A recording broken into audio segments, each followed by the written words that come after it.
Hello everyone. कैसे हैं आप लोग? इस वीडियो में हम लोग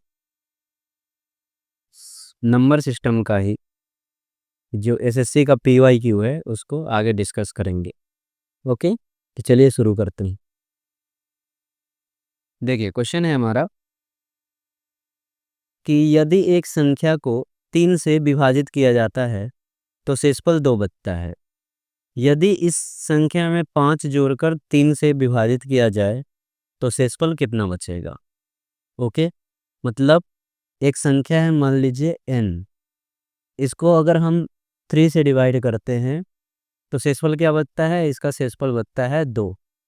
अब कह रहा है इसी संख्या में जब अगर हम 5 ऐड करते, ठीक है, 5 ऐड कर दे तो शेषफल 3 से फिर डिवाइड करें तो शेषफल क्या बचेगा? तो देखिए, इनमें हम 5 ऐड कर देंगे और 3 से डिवाइड करेंगे तो n को जब डिवाइड कर रहे हैं तो शेषफल आ रहा था 2, ठीक है। फिर 5 को डिवाइड करेंगे 3 से तो भी शेषफल आएगा 2, बीच में प्लस है तो शेषफल जो आता है उसको प्लस कर देंगे, यानी अब आएगा 4। और 4 को हम 3 से डिवाइड करेंगे तो शेषफल क्या आएगा? यानी रिमाइंडर आएगा 1। तो इसका आंसर होगा हमारा 1, ठीक है, जो कि ऑप्शन बी है। नेक्स्ट क्वेश्चन देखते हैं। देखिए, नेक्स्ट क्वेश्चन है हमारा, जब m को 7 से विभाजित किया जाता है, 7 से, तो शेषफल 5 बचता है। तो जब 3m को 7 से विभाजित किया जाएगा तो शेषफल क्या होगा? तो इसको कैसे करेंगे? यहाँ पे m को अगर हम 7 से डिवाइड करते हैं तो रिमाइंडर क्या बचता है? तो रिमाइंडर बचता है कितना? 5, ठीक है। तो 3m को अगर हम 7 से डिवाइड करना है तो हम क्या करते हैं? इस केस में m का जो वैल्यू है वो जितना रिमाइंडर आया था पहले केस में उससे मल्टीप्लाई कर देते हैं, मतलब m की जगह पे वो पुट कर देते हैं। तो 3 × 5 अपॉन में 7, 3 5 जा हो जाएगा 15, 15 अपॉन में 7, मतलब 7 से डिवाइड करना है। 15 को अगर हम 7 से डिवाइड करेंगे तो हमारा रिमाइंडर क्या आएगा? रिमाइंडर आएगा 1, ठीक है। 7 2 जा 14, 14 और 15 में से 14 जाएगा तो 1 रिमाइंडर आएगा। तो इसका भी आंसर होगा 1, ऑप्शन सी। नेक्स्ट क्वेश्चन देखते हैं। नेक्स्ट क्वेश्चन है, एक संख्या को जब 7 से विभाजित किया जाता है तो शेषफल 4 बचता है। उसी संख्या के वर्ग को अगर 7 से विभाजित किया जाए तो शेषफल क्या होगा?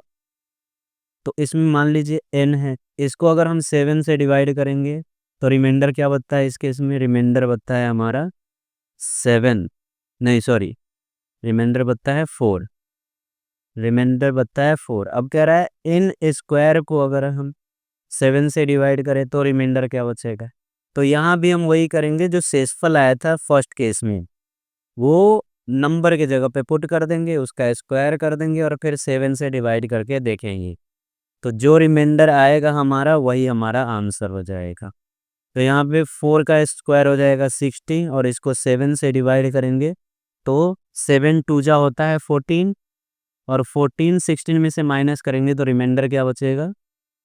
यहाँ पे रिमाइंडर बचेगा 2, ठीक है। तो हमारा आंसर जो होगा वो क्या होगा? 2 होगा, जो कि ऑप्शन बी है। क्या करना है? जनरली जो नंबर होगा, ठीक है, उसके जगह पे हमें रिमाइंडर का वैल्यू पुट कर देना है। नेक्स्ट क्वेश्चन देखते हैं। देखिए, ये भी क्वेश्चन ऐसा ही है कि जब एक पूर्णांक n को 8 से विभाजित किया जाता है तो शेषफल 3 बचता है। क्या कह रहा है? जब एक पूर्णांक n को 8 से विभाजित करते हैं तो शेषफल क्या बचता है? 3। यदि 6n-1 को 8 से विभाजित किया जाए तो शेषफल क्या बचेगा? तो यहाँ भी वही है, n को अगर हम 8 से डिवाइड करेंगे तो रिमाइंडर क्या बचेगा? रिमाइंडर बचेगा 3। अब हमें डिवाइड करना है 6n-1 को 8 से ही, ठीक है, उसी नंबर से डिवाइड करना है। तो क्या करेंगे? नंबर की जगह पे, n की जगह पे हम जो फर्स्ट केस का रिमाइंडर है वो पुट कर देंगे। तो ये हो जाएगा 6 × 3 - 1 अपॉन में 8। 6n का मतलब है 6 × n, तो n की जगह पे हम जो पहले केस का रिमाइंडर था वो पुट कर दिए। तो 6 3 जा हो जाएगा 18, 6 3 जा 18 -1 17 और 17 को 8 से डिवाइड करेंगे तो रिमाइंडर आएगा हमारा कितना, 8 टू जा होता है 16, 16 और 17 में से 16 को माइनस करेंगे तो रिमाइंडर आएगा 1। ओके, इस केस में भी हमारा आंसर आया ऑप्शन बी यानी हाँ, ऑप्शन बी यानी 1। नेक्स्ट क्वेश्चन, नेक्स्ट क्वेश्चन है जब पूर्णांक n को अगर हम 5 से भाग दिया जाता है तो शेषफल 3 बचता है। यदि इसी को हम 6n को 5 से भाग दें तो शेषफल क्या होगा। तो ये भी आप वैसे ही कर सकते हैं, n को 5 से भाग देते हैं तो शेषफल क्या बचता है, रिमाइंडर बचता है 3। अब हमें कह रहा है 6n को 5 से भाग देना है तो क्या करेंगे, n के जगह पे जो फर्स्ट केस का रिमाइंडर है वो पुट कर दे देंगे। 6 इंटू 3 डिवाइड 5 यानी 6 3 जा 18 डिवाइड 5, और इसको आप अगर सॉल्व करते हैं तो रिमाइंडर क्या आएगा, रिमाइंडर आएगा 5 से अगर हम 18 को डिवाइड करेंगे, 5 से 18 को डिवाइड करेंगे तो 5 3 जा 15, ठीक है, यानी बचेगा कितना 3, तो रिमाइंडर आएगा हमारा क्या, रिमाइंडर आएगा 3। ठीक है, तो इसका ऑप्शन आंसर हो जाएगा ए, ऑप्शन ए इसका आंसर हो जाएगा। देखिए सेम वैसा ही क्वेश्चन है, तो ये क्वेश्चन को आप लोग कर सकते हैं, तो इसको मैं छोड़ देता हूँ, नेक्स्ट क्वेश्चन करते हैं। नेक्स्ट भी ऐसा ही क्वेश्चन है, इसको भी छोड़ देते हैं, आप लोग इसको सॉल्व करके और कमेंट में आंसर लिखेंगे।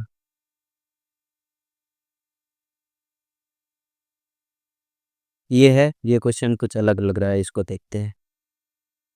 कह रहा है if a positive integer n is divided by 7 the remainder is 3। ठीक है, कह रहा है एक पॉजिटिव इंटीजर n को अगर हम डिवाइड करते हैं 7 से तो रिमाइंडर क्या आता है, 3 आता है। तो which of the following numbers else remainder 0 when 7 is divide when it is divided by 7। अब कह रहा है कि n को अगर हम 7 से डिवाइड करते हैं तो रिमाइंडर यानी शेषफल कितना आता है, 3। रिमाइंडर यानी शेषफल आता है 3। तो अब कह रहा है इनमें से हम किस संख्या को जो है 7 से डिवाइड करें, जो नीचे गिवन नंबर है, तो ताकि ये पूरा डिवाइड लग जाए। तो देखिए रिमाइंडर यहाँ पे 3 बच रहा है, तो और इसमें कितना जोड़ दिया जाए कि 7 से डिवाइड लग जाएगा। तो 3 में अगर हम 4 जोड़ दे तो 7 आ जाएगा, यानी 3 में अगर 4 और रिमाइंडर बचता, ठीक है, 4 और रिमाइंडर बचता तो ये तो 7 से डिवाइड लग ही जाता, यानी n में अगर हम 4 और जोड़ दे तो 7 से ये कंप्लीटली डिविजिबल हो जाए। ठीक है, n में अगर हम 4 और जोड़ दे तो ये 7 से कंप्लीटली डिविजिबल हो जाएगा, क्योंकि n को जब 7 से डिवाइड करते हैं तो 3 रिमाइंडर बचता है, और 3 रिमाइंडर प्लस 4 अगर कर देंगे तो कितना आ जाएगा, 7। ठीक है, तो इसलिए इसका आंसर होगा n+4 जो कि ऑप्शन सी है। अगला क्वेश्चन देखिए, ये है क्वेश्चन इसमें। अब कह रहा है किसी धन पूर्णांक n को 7 से विभाजित करने पर शेषफल के रूप में 2 प्राप्त होता है। अब कह रहा है n को अगर हम 7 से विभाजित करते हैं तो रिमाइंडर क्या होता है, 2 प्राप्त होता है।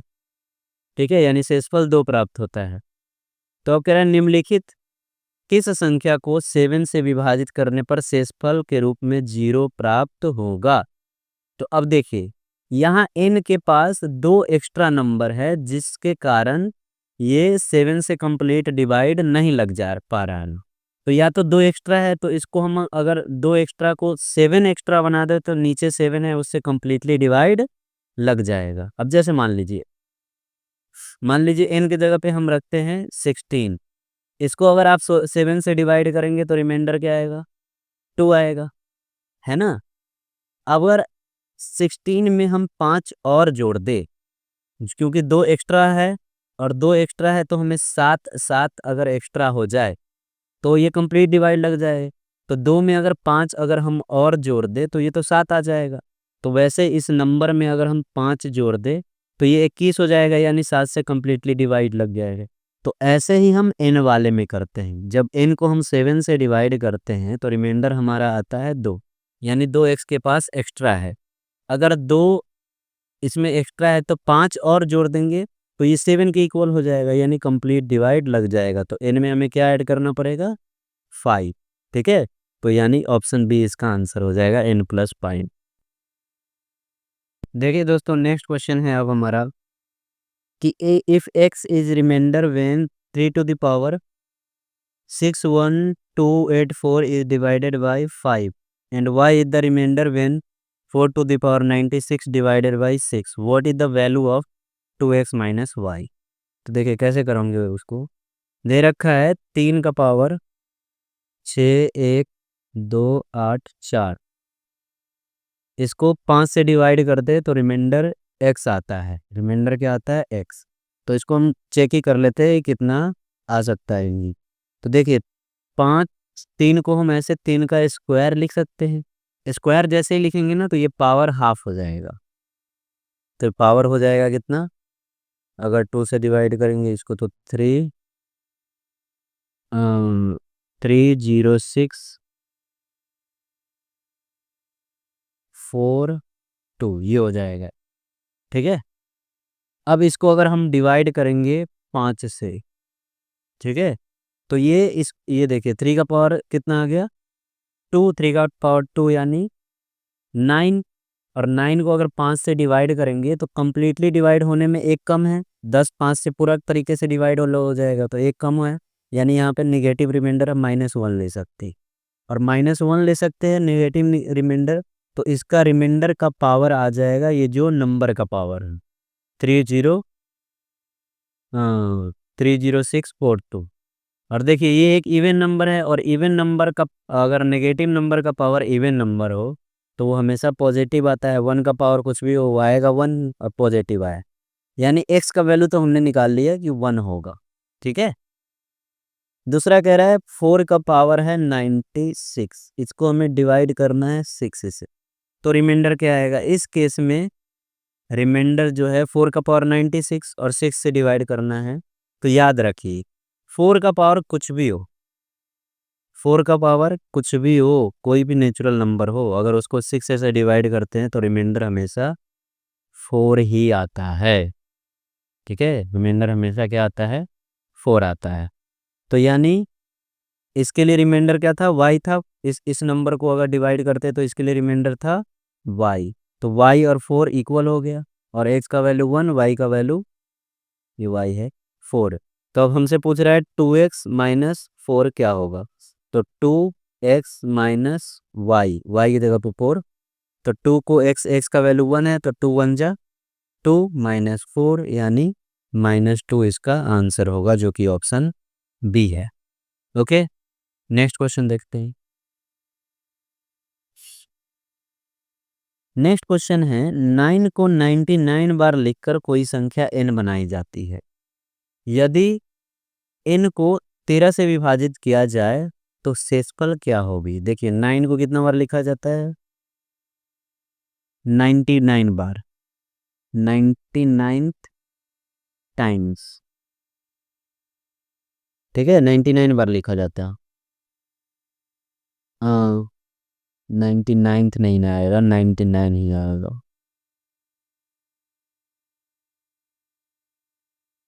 99 टाइम्स। ठीक है, अब कह रहा है इसको अगर हम 13 से डिवाइड करें तो रिमाइंडर क्या होगा? तो देखिए एक रूल होता है कि अगर कोई 3 डिजिट का number even number times repeat करे, ठीक है, तो जैसे 999 इवन नंबर टाइम्स, फिर ये 2 बार आ गया तो वैसे 2 बार रिपीट करे या 4 बार करे या 6 बार करे या कितना बार करे? Even number times. ठीक है, मतलब जो है 2 के टेबल में जो नंबर आता है उसके टाइम्स। ठीक है, तो वो 13 11 और 7 से कंप्लीटली डिविजिबल होगा। ओके, तो अगर 999 99 टाइम्स लिखा है, तो इसका मतलब 96 टाइम्स अगर हम लेंगे 9 को, ठीक है, तो 3 डिजिट का नंबर इवन नंबर जो है टाइम्स रिपीट करेगा, तो लास्ट में बच गया 3 9, है ना। 96 टाइम वाला 9 तो 13 से पूरा तरीके से डिवाइड लग जाए, तो लास्ट में बच गया 3 9। इसको अगर हम 13 से डिवाइड करेंगे तो हम चेक कर लेंगे डिवाइड करके क्या आंसर आता है, ठीक है। तो 13 7 जा 91, 99 में से 91 जाएगा तो बचेगा 8, 8 और 9 89, 89 को अगर हम 13 से डिवाइड करते हैं तो आता है 78, तो 89 में से 78 को माइनस कर देंगे, ठीक है, तो हमारा रिमाइंडर आएगा 11।